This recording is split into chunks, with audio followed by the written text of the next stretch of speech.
পরম প্রেমময় শ্রী শ্রী ঠাকুর আমার, পরমারাধ্যা জগৎ জননী শ্রী শ্রী বড়মা, পরম পূজ্যপাদ শ্রী শ্রী বরদা, পরম পূজ্যপাদ শ্রী শ্রী আচার্য দেবের শ্রী চরণে আমার শতকোটি প্রণাম। আমি শ্যামলী দেবনাথ। আমার শ্যামার পরিবার চ্যানেলের সকল শ্রোতা ভাই বোনেদের জানাই জয়গুরু ও ভালোবাসা। বেশ কয়েকদিন আমি ইষ্ট প্রসঙ্গ আলোচনা করতে পারিনি। আমার শরীরটা একটু খারাপ ছিল, আজ একটু ভালো আছি। ইষ্ট প্রসঙ্গ আলোচনা আমার যেমন শুনতে ভালো লাগে, তেমন বলতেও ভালো লাগে। তাই কয়েকদিন ধরে ইষ্ট আলোচনা করতে পারিনি বলে মনটা ভীষণ খারাপ ছিল।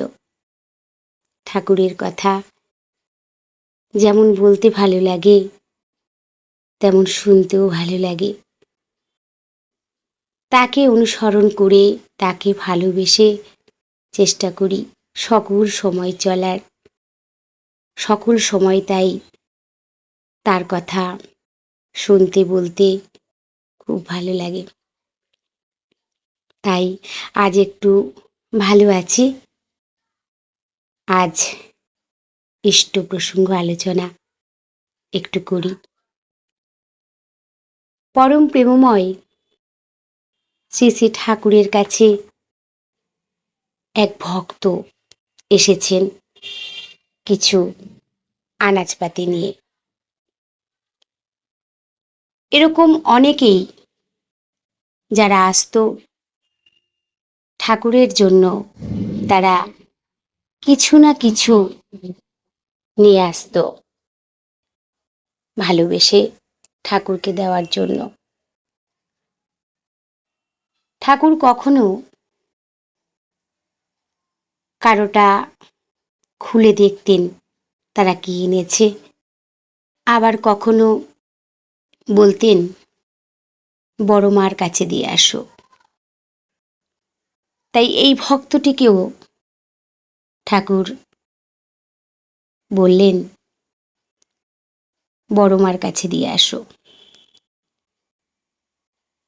এই কথাটি শোনার পর দাদাজির যেন উত্তরটা ভালো লাগলো না। তার মনটা উসখুস করতে লাগলো। সে ভাবছে ঠাকুর দেখবে না তার জন্য আমি কত কিছু এনেছি, কতটা এনেছি, তিনি দেখবেন না? এইরকমই তার মনের ভেতরে উতাল পাতাল হতে লাগলো। আর বারবার তার মনে হচ্ছে ঝুড়ির ওপরে ঢাকা যে কাপড়টা ছিল, আনাজপাতিগুলো ঢাকা ছিল, সেই কাপড়টাকে যেন সরানোর ইচ্ছা হচ্ছে। ঠাকুর যদি একবার দেখেন কি কি এনেছেন, কত কিছু এনেছেন। তার পাশেই ভক্তরা আরো কেউ ছিলেন, যারা ছিলেন তাদের মধ্যে একজন বললেন, আপনাকে তো ঠাকুর বললেন বড় মাকে দিয়ে আসতে। তখন সে তার ইচ্ছা করছে না, তবু অনিচ্ছা সত্ত্বেও সে যখন ঝুড়িটা মাথায় নিতে যাবে, তখন ঠাকুর আমার মুচকি হেসে তার দিকে তাকিয়ে বলছেন, ঢাকে ঢোলে করলে পূজা, অহংকার হয় মনে মনে, চুপি সারি করবে পূজা, জানবে না কো জগৎজনে। ঠাকুর এই কথাটি বলার পর দাদার মনের ভেতরে, সেই ভক্তটির মনের ভেতরে যে অহংকারের কালো মেঘ জমেছিল, ঠাকুরের এই মিষ্টি ছড়া, তার এই 4টে লাইনের মধ্যে তিনি যে অর্থটা বলে দিলেন, সেটা শোনার পর দাদাটি হাসতে হাসতে বড় মার রান্নাঘরের দিকে এগিয়ে গেলেন। তার মনের গ্লানি, তার মনের অহংভাবটা মুছে গেল। ওই ঠাকুরের বলা ওই 4টে লাইন। তিনি তো অন্তর্যামী, তিনি সব দেখেন, সব বোঝেন, সব জানেন। আমরা সেটা ভুলে যাই। তাকে আবার খুলে দেখাতে হয় নাকি? তিনি তো আগেই দেখে নিয়েছেন, তিনি তো সবই বোঝেন, সব জানেন। দাদাটির মনে, সেই ভক্তটির মনে একটা অহংভাব তৈরি হয়েছিল। ঠাকুর আমার নিমেষে ছড়ার মাধ্যমে তা মুছে দিলেন। তাই আমাদেরও এইরকম অহংভাব, অহংকার মনে সকল সময় আমাদের থাকে। আমরা এমন কিছু করে বসি, এমন ভাব করি যাতে সেটা প্রকাশ পায়।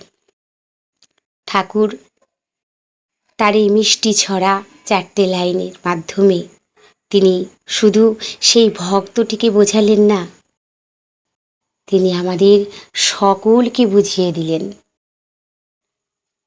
তাই ঠাকুরকে ভালোবাসতে হলে দরকার শুধু নিষ্ঠা, ভক্তি, প্রেম, ভালোবাসা। আমি ভক্তি করে তার জন্য যেটুকু নিবেদন করব তিনি তা গ্রহণ করেন। আমি যদি এখন আমার লোক দেখানো পূজা করি, শুধু ঠাকুরের সৎসঙ্গ না, নানা রকম পূজা অর্চনা, আমি যদি এখন আমার ভাব নিয়ে আমি দেখাতে যাই, এটা করি সেটা করি, আমার মনের ভেতরে একটা ভাব হচ্ছে যে আমি এত কিছু আয়োজন করেছি, ভগবান সেটা গ্রহণ করেন না, ঠাকুর সেটা গ্রহণ করেন না। তাতে যদি আমার নিষ্ঠা, ভক্তি, প্রেম না থাকে, তিনি তা গ্রহণ করেন না।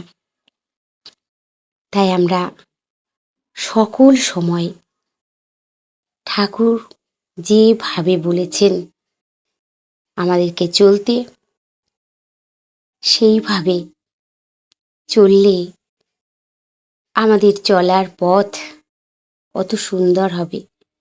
আমাদের ভেতরে যে নানা রকম অহংকার, অনেক প্রসঙ্গ নিয়ে অহংকার থাকতে পারে, অনেক কিছু নিয়ে অহংকার হতে পারে, সেখানে ভগবান থাকতে পারেন না, থাকেন না। ঠাকুর আমাদেরকে নানা রকম বাণীর মাধ্যমে বুঝিয়ে দিয়েছেন আমাদের কিভাবে চলতে হবে।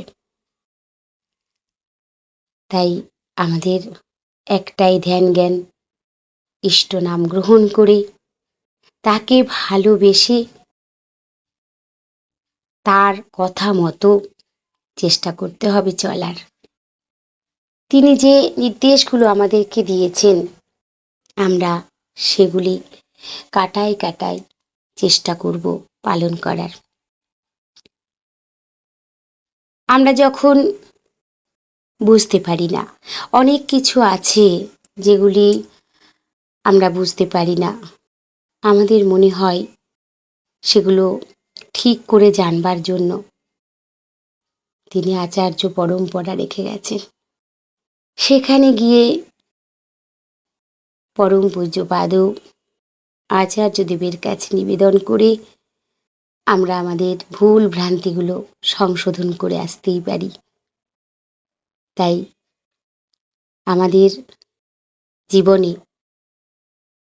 কত সুবিধা পরম প্রেমময় শ্রী শ্রী ঠাকুর করে গেছেন।